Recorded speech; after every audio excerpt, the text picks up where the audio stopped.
Hello fellow orchid lovers, it's Danielle here with a small video about what I've learned in my waterculture journey. So I'm coming up on the 4-year anniversary of growing in waterculture, and I just thought that there was some things that I wanted to share with you guys, just maybe to make your transition into waterculture a little easier if possible. I know many people like the idea of growing in waterculture and they want to try it.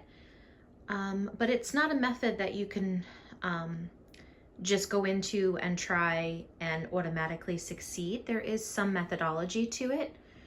So I wanted to share some of those tips and pointers with you and just kind of help you not to make mistakes that I made. So most people start with a Phalaenopsis orchid. These are a few of mine. It is the season for blooming, so a lot of them are in spike. Some of them already have blooms open, others are just starting their bloom spikes. So we have more flowers to come. Just a little disclaimer, today is watering day, so all of my vases are dirty. They have algae in them, sorry. I wanted to do this video first and then, go ahead and take care of my collection as far as watering is concerned. So please look past some of the dirty vases. I will be cleaning them today. So the first and most important thing that I feel like I have learned growing orchids is you need to educate yourself. First and foremost about what you're growing. So again, most people start with a Phalaenopsis orchid. And in general, they have very similar requirements, but there are some out there that need something a little different. For instance, a hybrid Phalaenopsis like this is going to be relatively the same care as, say, a hybrid Phalaenopsis like this, etc. But then you'll have what we call our mini phals, the smaller Phalaenopsis. And in my journey, I have found that they actually do require something a little different than your full-size Phalaenopsis. The mini Phalaenopsis are a lot more thirsty. As you can see, this is a lot of water in this glass. I tried to switch her over to semi-water culture for the winter. She did not appreciate that. Fortunately, she didn't take her bloom spike away, but her leaves did start to wrinkle. So we have put her back into full water culture. And she's a very thirsty girl. She likes to have a lot of water available to her.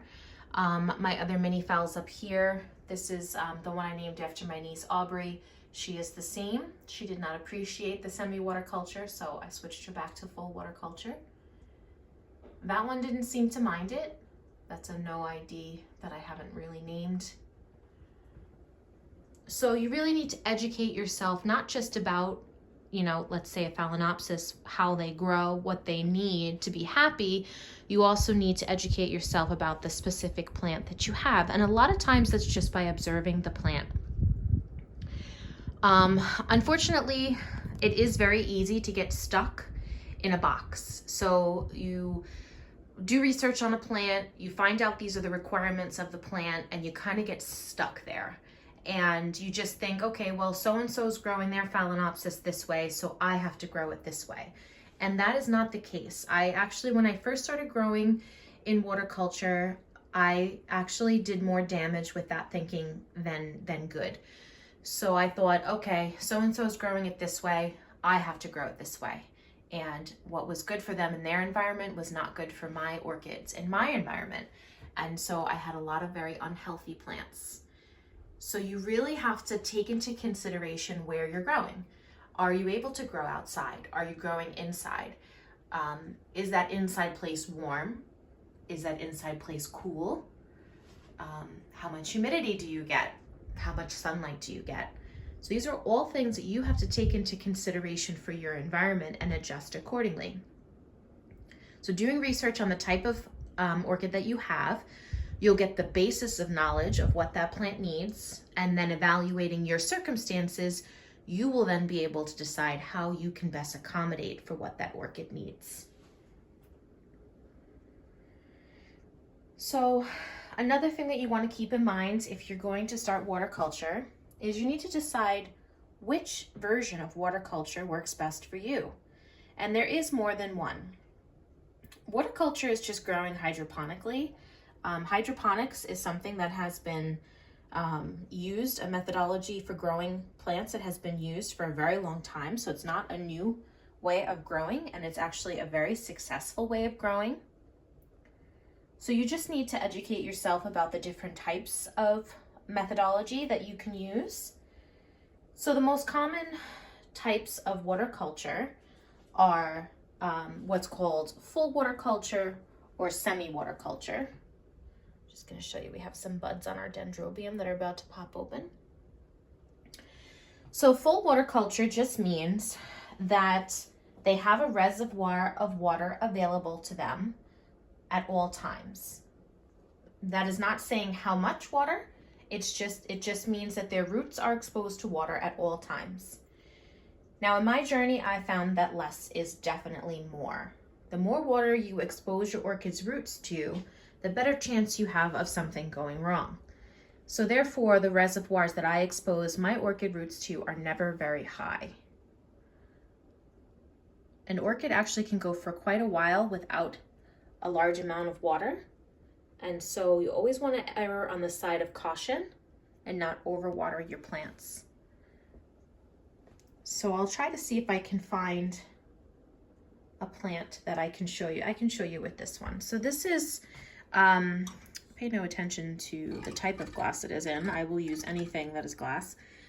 So this is a Phalaenopsis orchid. This is the water level. Now again, she needs to be rewatered. So when her water was originally put into the glass, this is how high it was. You can see the line there. In a week, she has drank that much water. So when I rinse out her glass and refill it, I will put the water up to that level. That's actually a little high for me. Oops. There I go. I'm so clumsy all the time. That's actually a little high for me. I don't usually keep my water levels that high.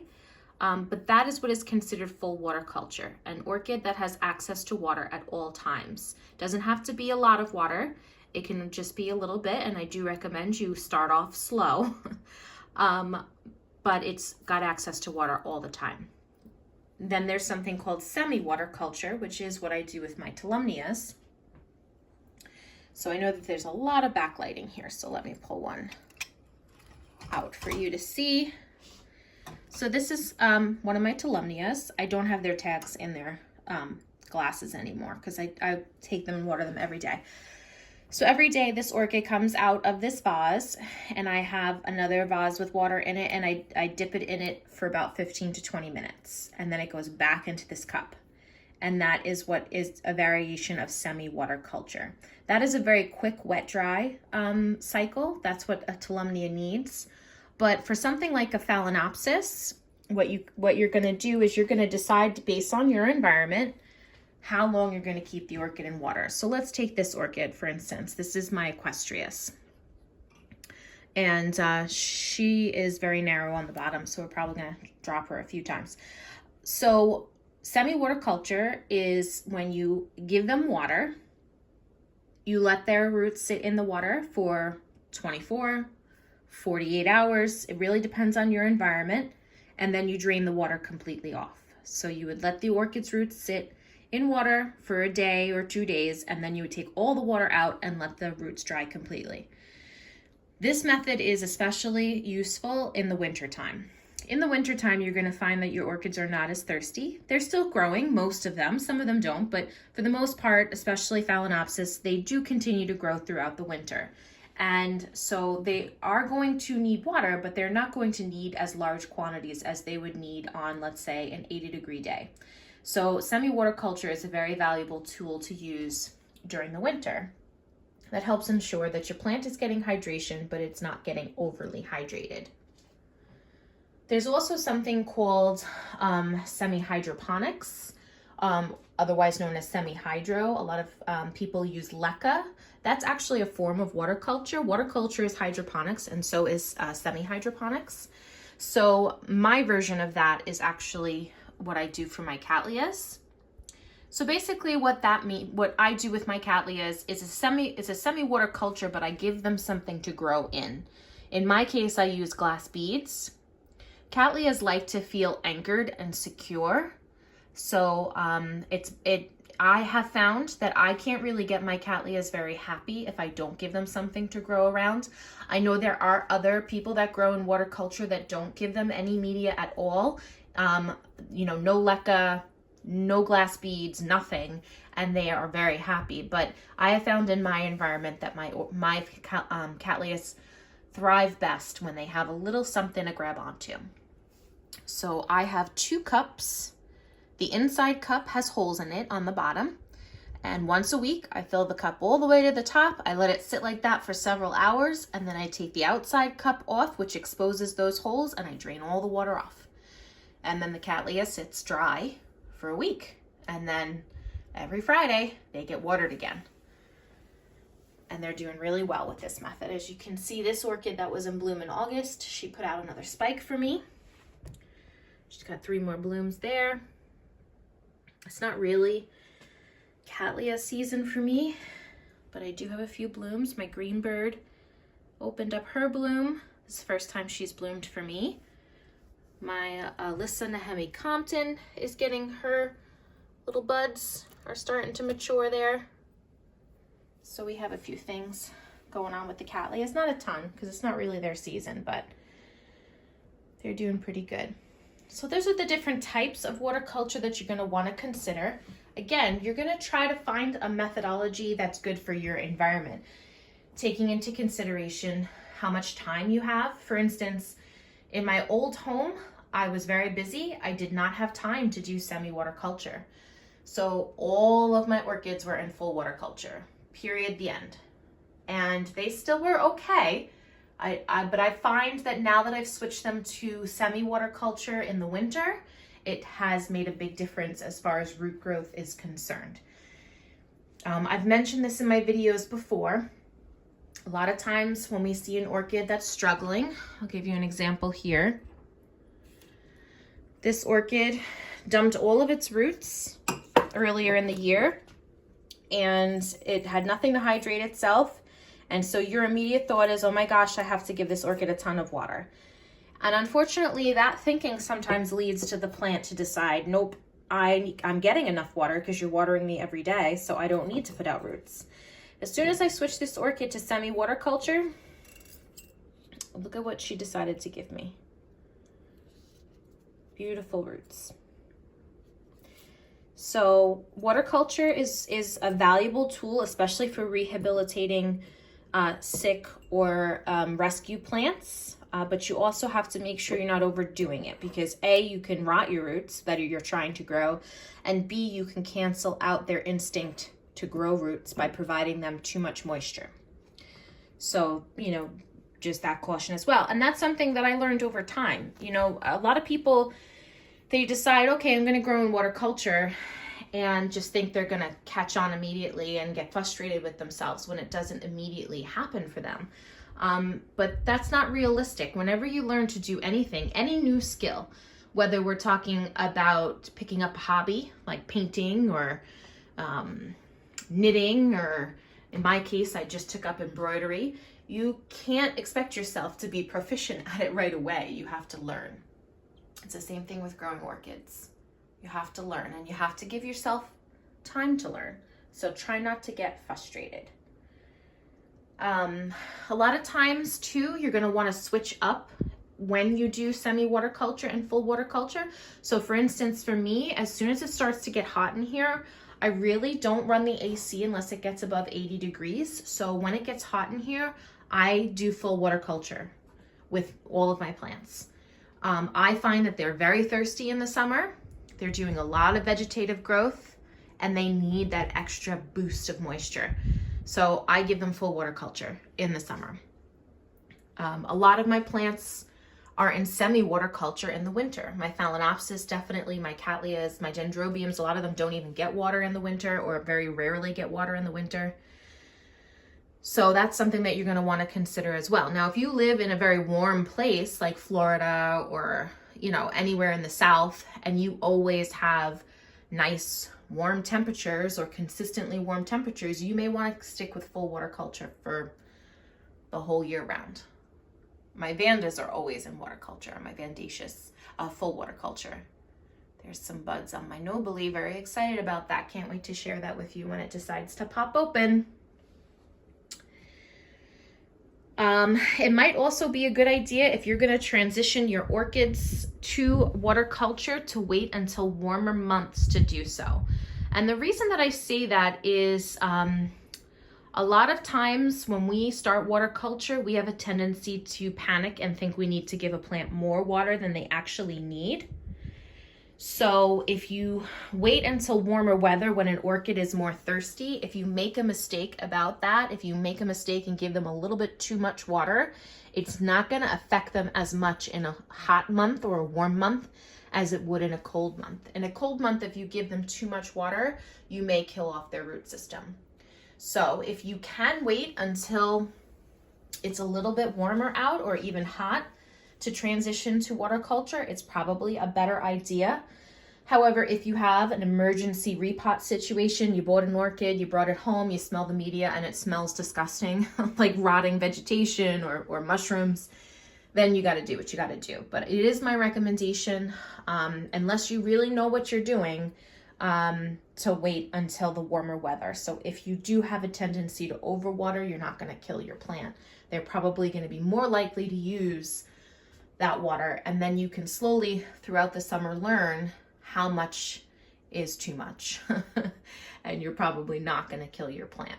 I would say that that's the number one thing about water culture that you have to learn is water levels. You know, try to see how little you can get away with. Like I said, orchids are pretty amazing. They have amazing storage capacity. Phalaenopsis, their leaves provide a lot of storage for nutrients, moisture, etc. You know, things with canes like dendrobiums or pseudobulbs like cattleyas, there's a lot of energy, moisture, and nutrients stored in those structures that allow you the flexibility to learn how much moisture the plant actually needs. And I think that's pretty much it as far as the main pointers I wanted to share with you guys. I really appreciate all of your questions, and the main focus of this channel from the very beginning was to share my journey and try to spare you some of the mistakes that I made. This one's my favorite, Phalaenopsis. I'm so excited to see her again. I'm sorry, my hand's very shaky today. But this one is the one that smells like honey and lemon. Just love her.